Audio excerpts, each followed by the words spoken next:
say, well, that's something that must be done. That's a thing that we have to do pretty much. Or it can be done or not done. It can be an expedient.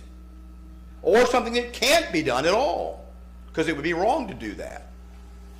So you have to decide and give some kind of answer for this. Is that right to do that? So we had assembly on the first day of the week, and we had assembly on any day. And probably what that means is a mandatory, what about a mandatory assembly on every day? On any day, you see. And then we spend our time, and this is what Bob is referring to, dressing for public participants in worship. Now, we didn't really deal with that one too much. I guess we started talking about just dressing up to come to church. Should put that on there. Then we veered into, do the people that serve up here need to dress up? I always wear shirt and tie when I do this. And you all think it's because I think that it's mandatory, or I have to. It's mandatory for me, more or less, not exactly, not 100%.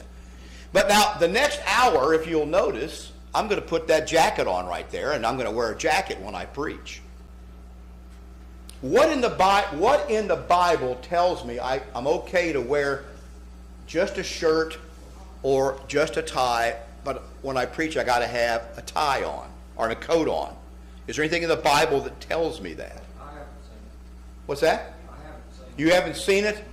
All right. But now a lot of people think that. And what they confuse is that feeling of, I don't know about that, I don't like that, with that must not be right. That's kind of what I'm getting at here. Don't confuse the fact. All right, I see one of these preachers get up and he's got on a t-shirt. I got a whole drawer full of t-shirts. Got everything in the world on, all different colors. People give me t-shirts, or they're buying for this, that. And some of them are pretty new. I got one I like real not white. No, it's light blue. It's got the logo for the Palm Beach County Beekeepers Association. Oh, nice honey. It's nice what a pocket. It's a nice t-shirt. I paid $15 for that t-shirt. It's like gold. If I was sitting here this morning with a pair of jeans with a couple of holes in the knees and that t-shirt on, what would you think? Now, I mean, I'm not being honest with that. What would you think? And don't say nothing, because you would. You're not trying to make an impression on anybody. You would think I'm not trying to make an impression, but you would be wrong, because I am trying to make an impression on somebody by dressing like that. You don't think these preachers that dress like that are not trying to make an impression on you. What impression are they trying? The question is not whether they're trying to make an impression. The question is, what impression are they trying to make? What impression are they trying to make? Now, you could say it's good or bad. I'm just saying, all right, when I was a young man, I wanted my hair long.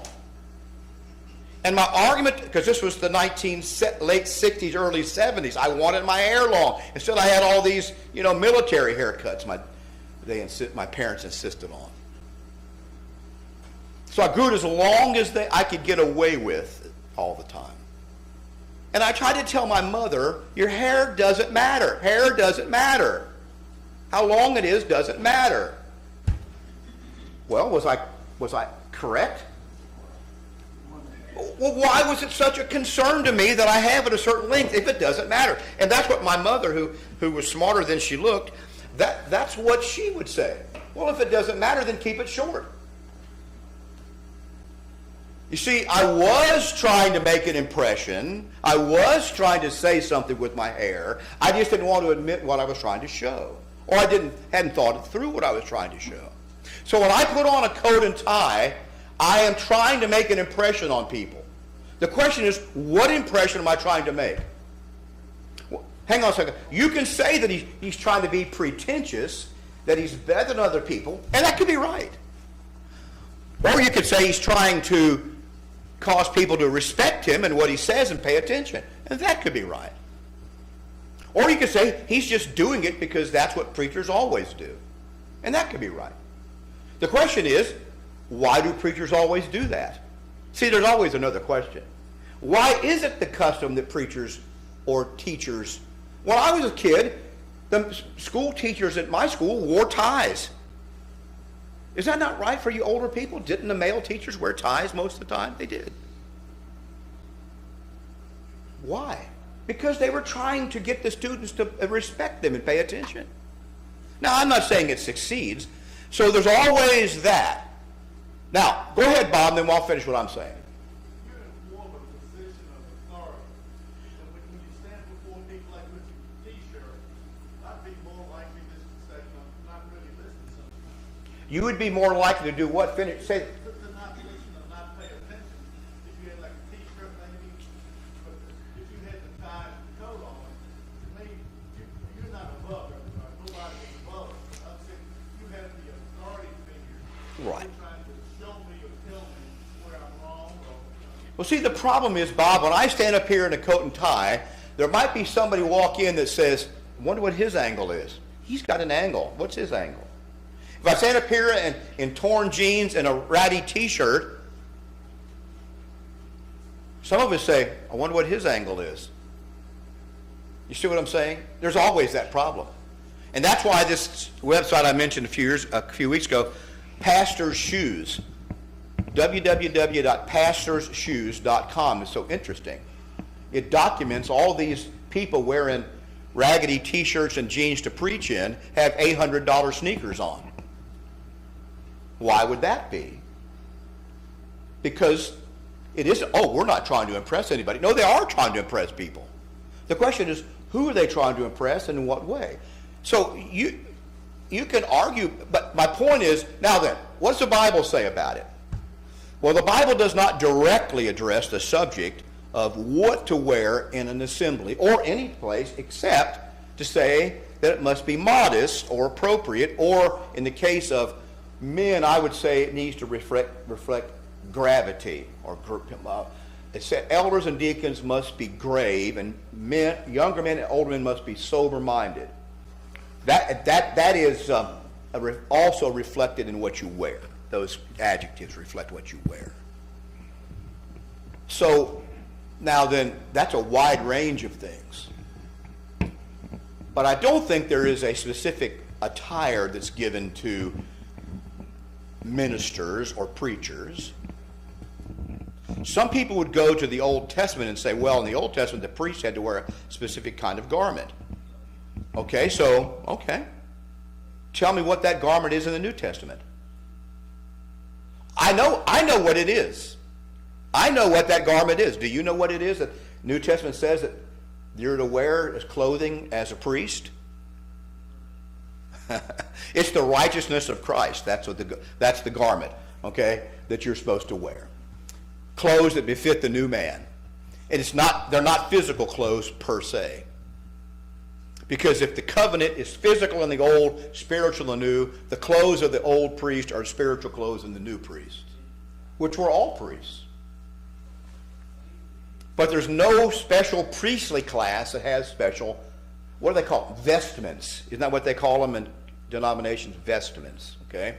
That has to be worn, that I can tell. Now, why is it that churches in the past, I've been around these churches, would have a closet in the back with sport coats and ties in it, and if you're going to wait on the table this week and you forget your sports coat, they have one for you to wear. Used to be a sports coat and a tie. I think they finally got rid of the ties and went to sports coats, just sports coats. Why? Because they thought it was important that the people look nice. Some of them, here's what I'm trying to get at. Bob said that you should do this so that you show respect, or so that people will respect you, right? I think that's a valid point. But some people go from that point to this is what's right. This must be done. And I want to warn you against that. As much as I think you should dress nicely to come to this assembly, to your ability to show respect for others, and especially if you're going to preach and teach, you should show respect to the people you're teaching. I want to warn you about going the next step and saying, this is what must be done. Because I don't think you have any scriptural authority to do that. Right? Remember that chart we put up? What's the matter? What did I do? No. Oh, okay. You want to say something? Hang on. Hold that thought just for a second, Doug. Remember that chart I put up there about the ark? And it said, build an ark. That was mandatory. And then you had the tools. He could use a hammer, a saw, a square, those were expedient to do that? Well, when you say respect the Lord and you put must wear a tie, and you make that could you make it mandatory that Noah had to use a hammer? You can't make it mandatory he had to use a hammer when it just says build the ark. He was free to use whatever means he could to build the ark.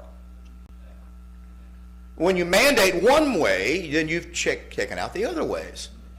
And when you say respect the Lord by how you dress, okay, when you mandate a particular thing, now you've gone beyond it. When you say do the elders have a right here to say we want people to look nice when they wait on the table? Yeah, they have a right to say that. The question is, how far would they push that, and to what degree they'd make that mandatory? That's the question.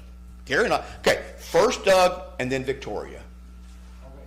And then you can go all the way the other way, where he says not to wear gaudy gold and braided hair, and remember that scripture there. Yeah, you can go to the extreme of where it is mandatory to be filled with jewels and gold and braided hair. And there are plenty of churches in the United States where Boys Sunday, man, they dress them up. And they got all the gaudiness going on. Now that is specifically condemned in the Bible as dress for Christians, to emphasize gaudy, expensive clothing as a righteousness. It's not proper. So you go, that's right, Doug, that's a good point. Go the other direction. So I've always been amused at people that don't believe in celebrating Easter as a religious holiday and don't believe in really dressing up for church. Well, on Easter Sunday, they got them and their kids are all dressed up in Easter bonnets and the fanciest clothes they can put on. Always amusing to me. Yes, ma'am. Well, Idell and I, we went out of town last Sunday. We went to America's Georgia. Did you get permission to go out of town from me? You didn't get permission. Now you're confessing your sins in front of the whole church. But go ahead, speak up a little bit for me. We got there, we experienced something that we've never seen before. What'd you see? The minister was in the pulpit, and I looked at him. He had a holster and a 22. He was calm. I didn't know if I needed to run. He has put on the whole armor of God. That's what he was preaching about. He had a helmet and he had a vest. Oh, he was preaching about what? The whole armor of God. Oh, he was. I was right on the money. We preachers know how to think. Okay, you get, but my mother says he wears it all the time. He wears what? His gun all the time? All the time. Let's not go there. Okay, let's just don't go that direction. Is it a sin for a preacher to be packing in the pulpit? The answer is no. Okay. Okay. But.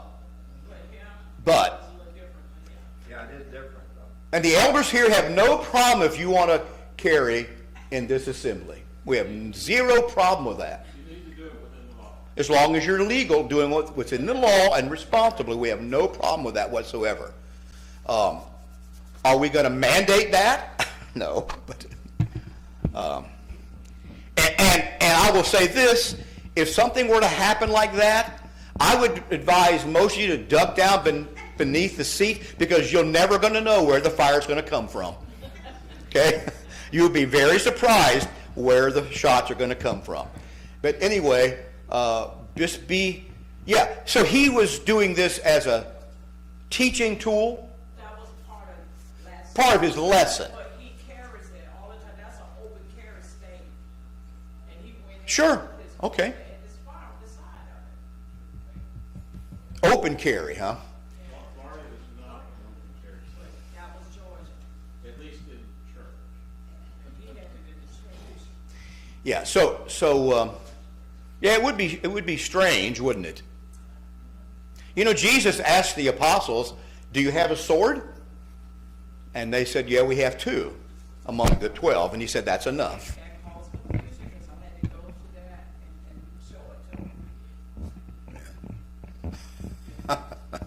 I haven't even got any concealed weapons questions on this 150. Maybe I need to put some on the end, concealed carry. It wasn't a problem back in whatever year I wrote some of these, 94. Most people weren't thinking about carrying weapons in church in 1994. Things have changed. Okay, so that's another indication how badly things have changed. And churches like this, small, conservative churches are targets, actually targets of those kind of people. And churches that would preach against homosexuality, that kind of thing, are targets. And you know who they're coming after when they come in that door? They're coming after me. So, anyway. By the way, just so you know, hang on a second, Bob. These doors are always locked during services from the outside. If you need to, you can go out these doors at any time. But they're locked. Nobody can come in those two doors while we're having this class or our assembly. The only way they can come in is through the front door. And we often have someone back there to monitor that situation.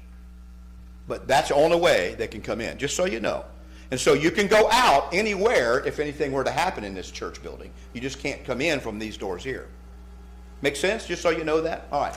Yes, Bob? I think your numbers on 144, what about a Christian being military and police, since you brought that up? Are there no questions about being a policeman on here? Is that what you're saying? Yeah. No, I mean, can a Christian be a policeman? Well, I thought I had that on here. Maybe I don't. I know the military, but see, every day something like that, you stand a good chance, especially now, of taking the life of somebody or some people. All right. I can't understand what you're, it's my hearing. Speak up just a little bit for me. Okay, can I be a Christian and still be in the military and be a policeman? Okay. You want, all right. I don't want to discuss that in length right now, just because it's, hang on, I thought I had put that in here. But yeah, I believe you can, okay? Hang on, why won't this show me?